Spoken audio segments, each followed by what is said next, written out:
Bismillahirrahmanirrahim. Assalamualaikum warahmatullahi taala wabarakatuh.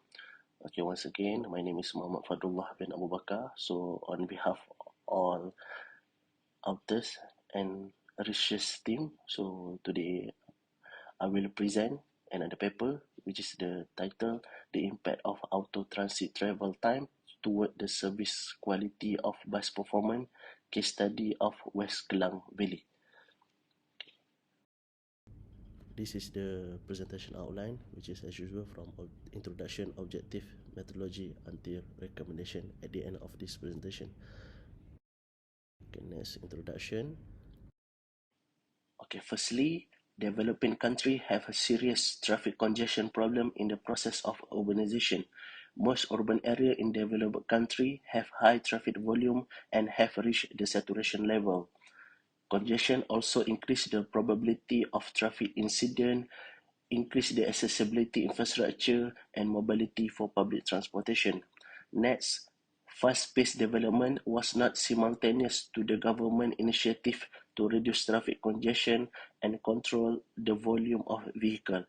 However, in Malaysia, the public seems less keen to use it than developed countries due to their experience with the public transportation's performance and reliability. Next, transit auto travel time is when the public transportation is an optional, a passenger's decision to use transit rather than competing mode. Transit service reliability is a measure of quality of service offered by the public transit system. Next, there are a lack of fundamental study on the effect of service attribute towards the quality of service in the local situation. The performance of vehicle travel time for all approaching vehicle, and total transaction delay for all vehicle could be improved by adaptation of auto transit travel time. Therefore, further study must be conducted to determine the effect of auto transit travel time towards quality of service in terms of local study condition in urban city in Malaysia. Okay, this is the objective of the study. Okay, the objective of the study is to determine the impact of auto transit travel time towards service quality of bus performance in West Klang Valley. This is the methodology. Okay, this is the procedure on data collection, which is methodology identification, route selection, planning, data collection, analysis, and report. Okay, for the study area, we select the specifically in the West Klang Valley, which is consist of 5 different cities, which is Puchong, Petaling Jaya, Subanjaya, Shah Alam, and Klang. And this area was governed respectively by the different local government. And as you can see in the presentation, there are different roads which is covered in each city. So next. Okay, next, this is the transportation guideline will be used in the study, which is transit capacity and quality of service manual from USA. Okay, so in this study, we only specifically focus on the auto transit travel time, which was conducted to compare travel time of public services, which is bus, with the private vehicle. The transit auto travel time for the quality of service performance is a ratio between transit time and the auto vehicle time. Okay, this is the method and procedure that will follow the guideline as mentioned in the previous slide. So, we will take the travel time between the bus and the private vehicle recorded from the departure point of bus until reach the bus destination, and then this auto transit travel time will be recorded in 4 different times, which is peak in the morning, off peak in the morning, peak hour in the evening, and off peak hour in the evening or night. So then we will make the comparison of auto transit travel time in this study in form of ratio, which is travel time of bus services divided with the travel time of the private vehicle. So we can see the equation in the slide. Okay. Next, okay. After that, when we get the results, which is in form of ratio, so we will determine and classify what is the quality of service based on the calculated ratio.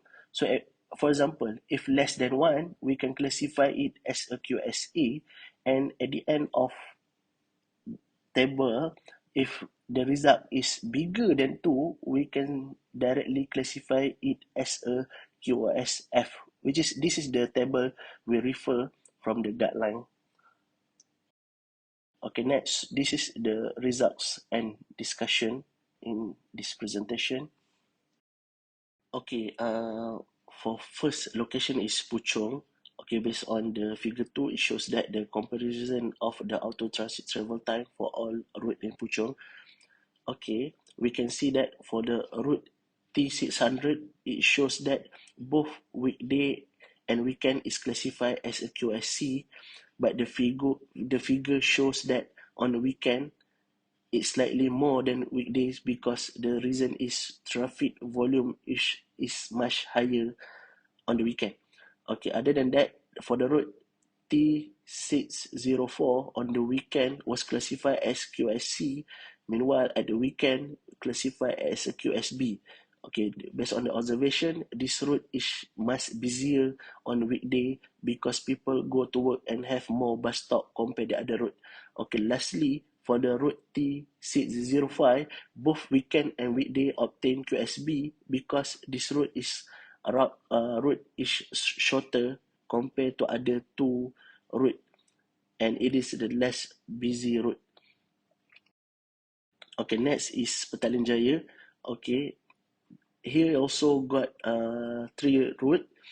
Okay, it shows that PJ02, the QS for both weekday and weekend were classified as QSC, which is not much different between weekday and weekend, and the volume of vehicle is high compared the other route.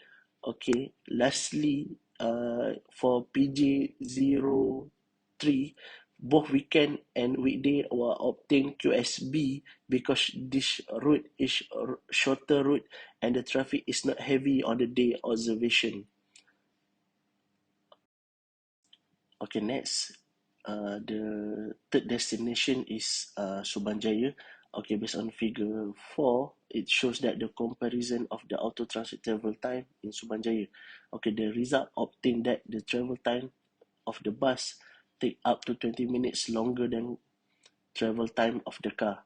The passenger have a choice whether to take bus or ride a car, and then the average of the ratio travel time for Subanjaya for both weekdays and weekend is 1.32 and 1.42 respectively, and the QoS for both weekday and weekend was classified as C according to the manual, and the result obtained indicate that the travel time for bus take up 20 minutes longer compared to travel time of the car. Okay, the fourth route is Shah Alam.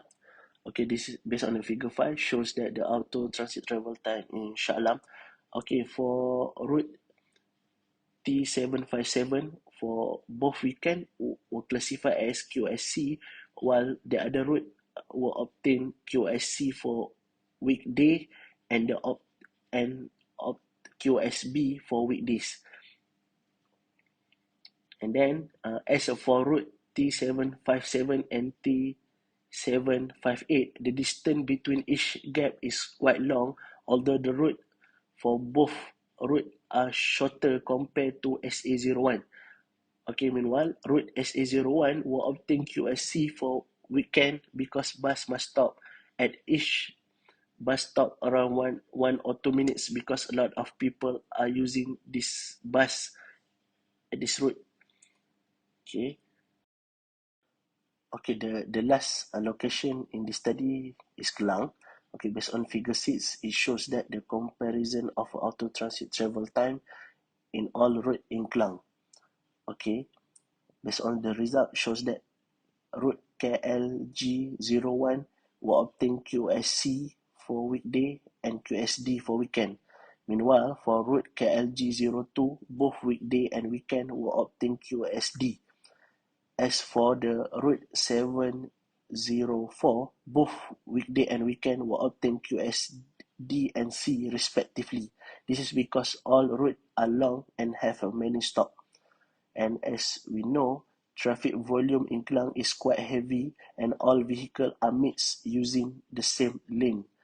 For KLG01 and 704 on weekday, these routes are obtained QSC because the driver skip a few stops. Okay, next, this is the last part in the results section, okay, which is the overall quality of service auto transit travel time. Okay, for overall QS for Petaling Jaya will classify as QSB for weekday and weekend. Meanwhile, for Puchong, Subang Jaya and Shah Alam will classify as a C. Only Klang will obtain QSD as overall for weekend and weekdays. The result shows that Petaling Jaya bus travel time is considerably closer to the travel time of the car. The travel time between bus and car are comparable. In Petaling Jaya, there are not much difference between both. The time difference between bus and car can be kept at the desirable difference. Meanwhile, for Puchong, Subang Jaya and Shah Alam will obtain QSC, which means based on the manual passenger perspective, that the passenger has a choice to choose to take bus or using personal vehicle. And travel time between bus and car are comparable in that there are not much difference between both. And if we commute by the car, it takes up to 40 minutes. And if we travel by the bus, it will take 20 minutes longer than a car. Okay. Next, this is the conclusion. Okay, as a conclusion, the objective of the study is to evaluate the impact of auto transit travel time towards the service quality of bus performance in West Klang Valley. Transit capacity and quality of service manual has used as guideline, and 5 different locations at West Klang Valley has been selected. It can be concluded that Petaling Jaya bus travel time is considerably closer to the travel time of car. On the average for both weekday and weekend for Petaling Jaya, QSB was obtained. The time difference between bus and car can be kept at a desirable difference. Meanwhile, as for Puchong, Subang Jaya and Shah Alam will obtain QSC, which means based on the manual of the passenger perspective, is the passenger has a choice to choose to take bus or using personal vehicle. Okay, lastly, for Klang will obtain QSD. This indicates that car must round trip up to 1 hour longer by transit for a 15-minute one-way trip based on the passenger perspective. Okay, this is the recommendation in the study. Okay, first, this research found that the auto transit travel time bus services in urban area show empirical evidence and must be monitored by the authority and bus operator continuously. Second, authority should initiate a significant initiative to promote public transportation as a main transportation mode in urban area as to reduce the number of private vehicles on the road, since traffic volume will influence the bus travel time in urban area. Third, the study can be also extended to all routes in Klang Valley as to provide a better evaluation and comparison. Last, further study in this area is highly recommended. Okay, this is the acknowledgement. Okay, thank you very much to University Tenaga Nasional and TMB as well, and also Yayasan Tenaga Nasional. Okay, next, references. Okay, this is the reference used for this presentation. Thank you very much.